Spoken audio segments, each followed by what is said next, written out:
Right now, at this very moment, more than 340 million Europeans could be staring at a notification that feels impossible.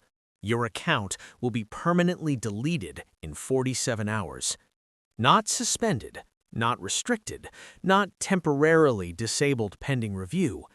Deleted, erased, wiped from existence as if you had never posted a single word, never sent a message, never built a network, never existed on the platform at all. Every photograph, every debate, every private message, every professional contact, gone. And this isn't a hack. It isn't a rogue engineer. It isn't a server malfunction. It isn't something customer support can reverse with a polite email and a reference number. This is a deliberate decision. This is Elon Musk looking directly at the most powerful regulatory machine on the planet, the European Union, and choosing the nuclear option. Not negotiating, not compromising, not delaying.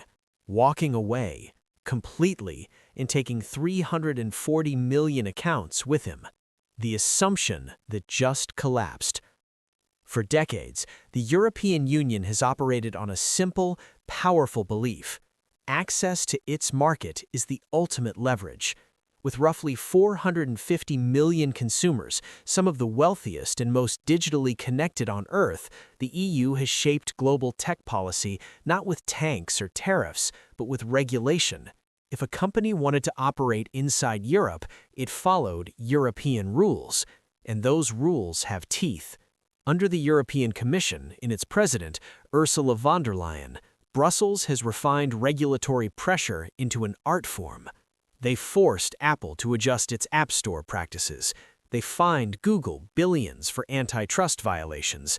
They compelled Meta to redesign data systems under GDPR. Each time, the pattern repeated. A company protested publicly. Lawyers stalled. Lobbyists swarmed. A compromise emerged. The EU declared victory. No major tech company ever truly left. Because the math was simple. Walking away meant abandoning billions in annual revenue. No CEO could justify that to shareholders. Until now. The 18-month legal trap. The confrontation with X, formerly Twitter, was not spontaneous. It was methodical. For 18 months, European regulators compiled what insiders described as a perfect case under the Digital Services Act. Every complaint documented, every violation catalogued, every procedural step executed carefully. The charges were layered and strategic. First, a €20 million fine tied to the transformation of the blue verification checkmark into a paid subscription system. Regulators argued it created systemic confusion, blurring the line between authenticated voices and anonymous accounts. Second, algorithmic amplification. Investigators claimed X's structural changes accelerated the spread of disinformation across European democracies. Third, refusal to provide full researcher access to platform data, as required by the Digital Services Act. And finally, the demand that changed everything.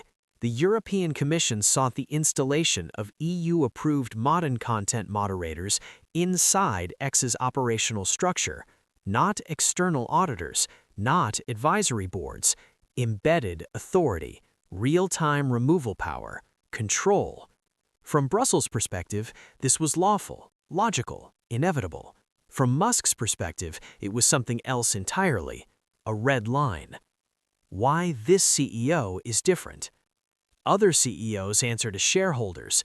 Tim Cook must protect quarterly earnings. Sundar Pichai answers to a board tracking stock performance. Mark Zuckerberg watches Meta's valuation react to regulatory headlines. They may resist, but they cannot abandon markets. Musk is different. He bought Twitter for $44 billion and took it private. There are no public shareholders to revolt, no earnings calls to defend, no institutional investors demanding compliance. If X loses billions, it is his loss. If Europe disappears as a revenue source, it is his decision. Brussels built its strategy on leverage, but leverage only works if the other side cares. The ultimatum. On January 15, 2026, the European Commission issued its most aggressive warning yet. Comply within 30 days or face a complete ban from European app stores. In Brussels, confidence was high. The clock would force negotiations. It always did. Instead, there was silence. No public outrage posts, no legal maneuvering, no back-channel overtures. 3 weeks of nothing. During those 3 weeks, something irreversible was already in motion. 2:47 a.m. At 2:47 a.m. California time, Musk reportedly sent an encrypted message to 12 trusted executives and advisors. 3 words: execute, protocol, severance. This was not a bluff, not a threat designed to extract concessions. It was a fully engineered withdrawal plan, mapped, stress-tested, financially modeled. A complete, permanent exit from the European Union. Engineering teams divided into specialized units. One built deletion architecture to erase 340 million accounts without destabilizing global infrastructure. One unwound advertising contracts totaling over $4 billion annually. One crafted the narrative. Because Musk understands something crucial. Power is not only structural, it is psychological. The story determines who wins. The countdown. When the announcement finally appeared, it did not request dialogue. It displayed a timer. 47 hours and 23 minutes. Across Europe, users refreshed screens in disbelief. This was not suspension. It was erasure. Inside the Berlaymont building in Brussels, panic replaced confidence.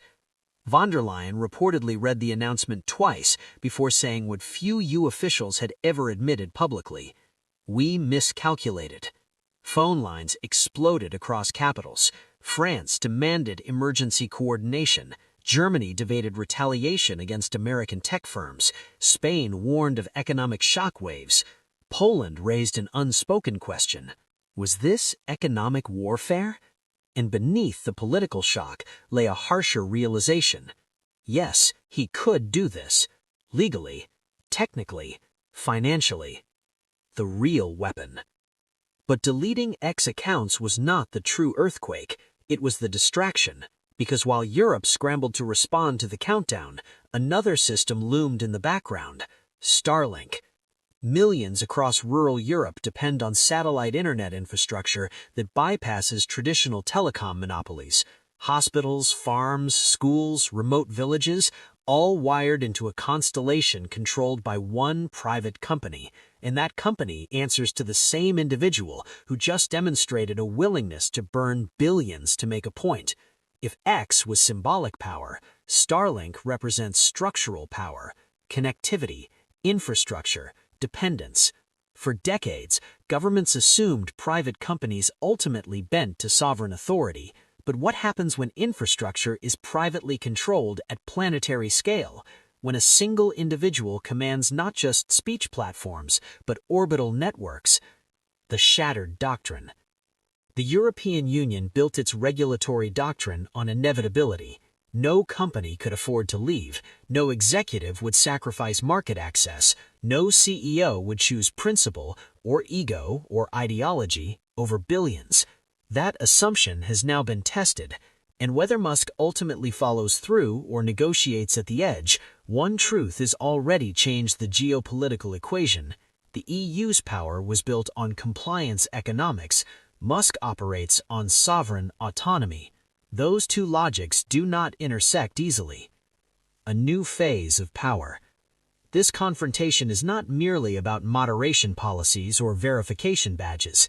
It is about the collision between democratic regulatory states, transnational private infrastructure, billionaire-controlled platforms, and digital sovereignty. For years, governments believed they controlled the rules of the game, but now the game board itself may be privately owned. If X leaves Europe permanently, it will be the first time a major global platform has voluntarily exited a top-tier democratic market rather than comply. If Starlink becomes leverage, it redefines the relationship between nations and corporations. And if this escalates further into trade retaliation, digital fragmentation, or parallel regulatory blocks, it marks the beginning of a new era in geopolitical power. The question that remains: was this reckless escalation or strategic recalibration? Did Brussels push too far, or did Musk deliberately provoke a clash to redraw the global balance between tech power and state authority? What is undeniable is this: the assumption that everyone can be controlled through market access has cracked. And once an assumption like that shatters, it cannot simply be rebuilt with another directive or another fine. The countdown, real or hypothetical, represents more than deleted accounts. It represents a warning shot in a much larger struggle, a struggle between institutions that believe law ultimately prevails, and individuals who believe control belongs to those who build the systems. Europe thought it held the ultimate leverage.